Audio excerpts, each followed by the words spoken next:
نحمده ونصلي على رسوله الکریم اما بعد۔ ترجمے والے قرآن پاک کا صفحہ نمبر 840، 23واں پارہ، سورہ صافات، آیت نمبر 94 تا 101۔ اعوذ باللہ من الشیطان الرجیم، بسم اللہ الرحمن الرحیم۔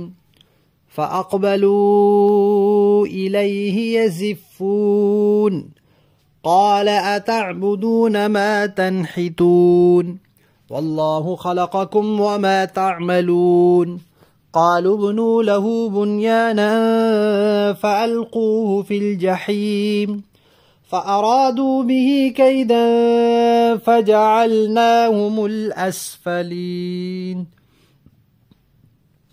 وَقَالَ إِنِّي ذَاهِبٌ إِلَى رَبِّي سَيَهْدِينِ رَبِّ هَبْ لِي مِنَ الصَّالِحِينَ فَبَشَّرْنَاهُ بِغُلَامٍ حَلِيمٍ۔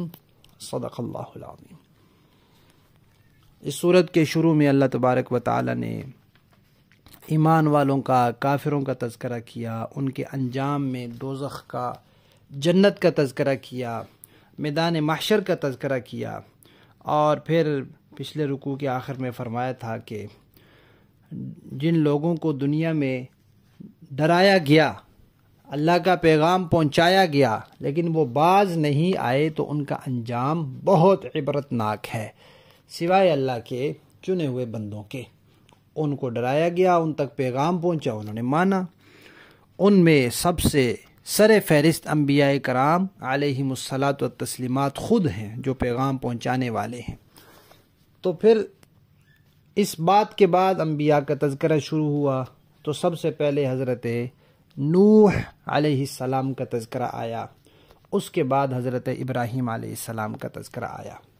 حضرات مفسرین کرام نے لکھا ہے کہ نوح علیہ السلام اور ابراہیم علیہ السلام کے درمیان تقریباً 1700 سال کا فاصلہ ہے، 1500 سال سے زیادہ، تقریباً 2500 سال کا۔ تو ابراہیم علیہ السلام کا جو علاقہ تھا وہ عراق تھا، وہاں رہتے تھے، وہاں انہوں نے تبلیغ شروع کی۔ قوم ایک دن میلے پر گئی، ابراہیم علیہ السلام نے فرمایا کہ میری طبیعت ٹھیک نہیں ہے۔ جب وہ چلے گئے تو انہوں نے بتوں کو توڑ پھوڑ دیا۔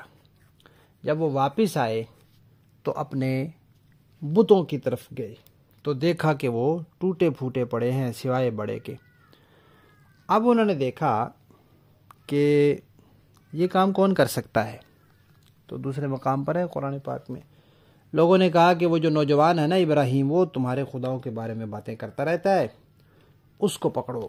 اب لوگ گھبرائے ہوئے اور غصے میں بھرے ہوئے کہ ہمارے خداؤں کو توڑ پھوڑ دیا، پہنچے ابراہیم علیہ السلام کے پاس۔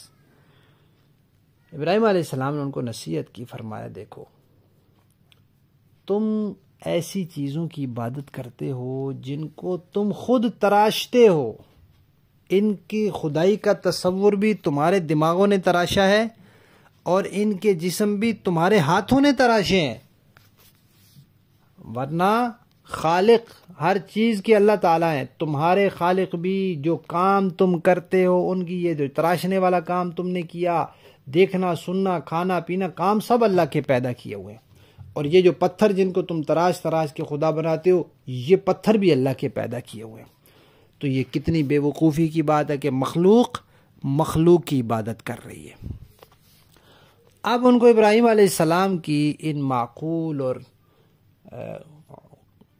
مضبوط باتوں کا کوئی جواب نہیں آیا، تو انہوں نے کہا کہ بھئی آگ بھڑکاؤ، اس کے لیے بڑی آگ بناؤ اور اس آگ میں اس کو ڈال دو۔ اب وہ جب آگ خوب بھڑکتی ہے، بہت تیز ہوتی ہے، تو اس کی گرمائش کی وجہ سے کوئی قریب ہی نہیں جا سکتا۔ اب جب قریب نہیں جا سکتے تو پھر ڈالیں گے کیسے؟ تو پھر ان کو شیطان نے حربہ سکھلایا۔ اس میں 2 طرح کی روایات ہیں، ایک یہ کہ جھولا جو ہوتا ہے جیسے پینگ ہوتی ہے، اس طرح کا بڑا جھولا، اس جھولے میں باندھا اور جھولے کو زور سے دھکا دیا۔ اب جب وہ آگے کی طرف گیا تو پیچھے سے رسیاں کاٹ دی اور وہ اپنے ہی زور میں آگے سیدھا آگ میں جا پہنچا۔ اور بعض روایات میں یہ بات آتی ہے، یعنی تاریخی روایات ہیں، کہ جیسے آج کل توپ ہوتی ہے اس میں گولا رکھ کے پھینکتے ہیں تو دور تک جاتا ہے، اسی طرح اس وقت ایک آلہ ہوتا تھا، اس میں پتھر وغیرہ رکھ کے دور دور پھینکے جاتے تھے۔ تو ابراہیم علیہ السلام کے کپڑے اتار کر ان کو باندھ کر اس میں رکھا گیا اور اس کے ذریعے آگ میں پھینکا گیا۔ بہرحال جیسے بھی اس آگ میں ان کو ڈال دیا گیا۔ قوم کا منصوبہ یہ تھا کہ ہمیں ابراہیم کے دلائل کا جواب تو نہیں آیا، اس کی باتیں سن کر ہو سکتا ہے لوگ کچھ ڈگمگا جائیں، ہمارے عقیدے سے ہٹ جائیں، تو اس لیے اس کو ایک خوفناک اور ہولناک آگ میں ڈال دیا جائے تاکہ لوگ یہ سمجھیں کہ یہ بتوں کی بےدبی کرنے کا نتیجہ ہے۔ جو خداؤں کی بےدبی کرتا ہے اس کا حشر بہت عبرتناک ہوتا ہے۔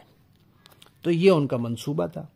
اللہ فرماتے ہیں انہوں نے چال چلی اور بڑی چال چلی، لیکن اللہ نے ان کی چال کو ناکام فرما دیا اور انہی کو نیچا دکھایا، زیر کر دیا۔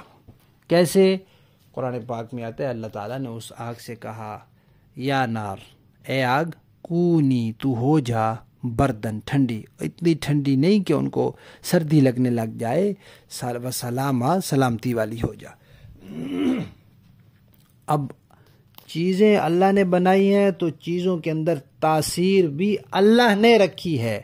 جب اللہ چاہتے ہیں وہ چیز اپنی وہ تاثیر دکھاتی ہے، جب نہیں چاہتے نہیں دکھاتی۔ اس کی بے شمار مثالیں موجود ہیں۔ ایک یہی آگ والی آگ اللہ نے پیدا کی ہے، آگ کے اندر جلانے کی تاثیر بھی اللہ نے رکھی ہے۔ جب اللہ چاہتے ہیں آگ جلاتی ہے، جب نہیں چاہتے نہیں جلاتی۔ ابراہیم علیہ السلام کو نہیں جلایا، حضرت ابو مسلم خولانی کو نہیں جلایا، اور ایک واقعہ اور بھی پیش آیا۔ قرآن پاک مقابلے کے طور پر ان سے کہا کہ بھئی ہم قرآن پاک کو آگ میں رکھتے ہیں، تم اپنی کتاب کو آگ میں رکھو۔ جس کو آگ نے جلا دیا وہ سچی کتاب نہیں ہوگی، تو اللہ تعالیٰ دکھا دیتے ہیں ایسے موقع پر۔ اسی طرح چھری کا کام ہے کاٹنا۔ چھری اللہ کی مخلوق ہے، اس میں کاٹنے کی تاثیر بھی اللہ نے رکھی ہے۔ جب اللہ نہیں چاہیں گے ہزار زور لگا لو، چھری نہیں کاٹے گی، آگ نہیں جلائے گی۔ زہر اللہ کی مخلوق ہے، زہر میں مارنے کی صلاحیت اللہ نے رکھی ہے، لیکن جب اللہ نہیں چاہیں گے زہر نہیں مار سکتا۔ حضرت خالد رضی اللہ تعالیٰ عنہ نے بسم اللہ الذی لا یضر مع اسمہ شیء فی الارض ولا فی السماء وہو السمیع العلیم پڑھ کر زہر کا پیالہ پی لیا تھا، زہر ان کا کچھ نہیں بگاڑ سکا۔ تو آگ بھی ابراہیم علیہ السلام کا ایک بال بھی ٹیڑھا نہیں کر سکی۔ ابراہیم علیہ السلام جب اس آگ سے نکلے، اب ساری قوم دیکھ رہی ہے، ابراہیم علیہ السلام کے والد بھی دیکھ رہے ہیں۔ انہوں نے کہا بھی کہ ابراہیم تیرا رب تو بہت اچھا ہے، تجھے آگ میں بھی بچا لیتا ہے، لیکن ضد اور ہٹ درمی کا برا ہو کہ کسی نے بھی اپنا عقیدہ نہیں چھوڑا۔ اتنا شاندار معجزہ، اتنا عالی شان اللہ کی قدرت کا مظاہرہ اور عقلوں کو حیران کر دینے والا ایک معاملہ دیکھنے کے باوجود ایک بندہ بھی تیار نہیں ہوا کہ ابراہیم سچے ہیں، اس کا دین سچا ہے، اس کی دعوت سچی ہے، لہذا ہم ایمان لے آئیں۔ پھر ابراہیم علیہ السلام انہی میں رہنے لگے، لیکن پھر سختی کی، ان کے والد نے سختی کی، قوم نے سختی کی۔ جب ابراہیم علیہ السلام نے دیکھا کہ ان میں سے کسی کے اندر بھی ہدایت کے کوئی آثار بھی نظر نہیں آ رہے، تو اللہ کے حکم سے پھر انہوں نے ہجرت کی اور بتا دیا اپنے ابا کو بھی اور قوم کو بھی کہ میں تو یہاں سے جا رہا ہوں، ہجرت کرنے لگا ہوں۔ اب بھی کسی نے نہیں کہا کہ جی نہیں آپ کی باتیں بہت اچھی لگتی ہیں، آپ ٹھہر جائیں، ہم کوشش کر دیں، ہم بھی آپ کے ساتھ ہو جائیں۔ نہیں جی نہیں۔ ابراہیم علیہ السلام، ان کی اہلیہ حضرت سارہ اور ان کے بھائی چچا زاد بھائی یا بھتیجے حضرت لوط، یہ 3 آدمی وہاں سے ہجرت کی، اور پھر اللہ تعالیٰ نے ان کو ملک شام پہنچا دیا۔ پہلے وہ مصر گئے، مصر میں بادشاہ نے ان کے ساتھ، ان کی اہلیہ کے ساتھ دست درازی کی کوشش کی، تو پھر وہاں سے نکلے۔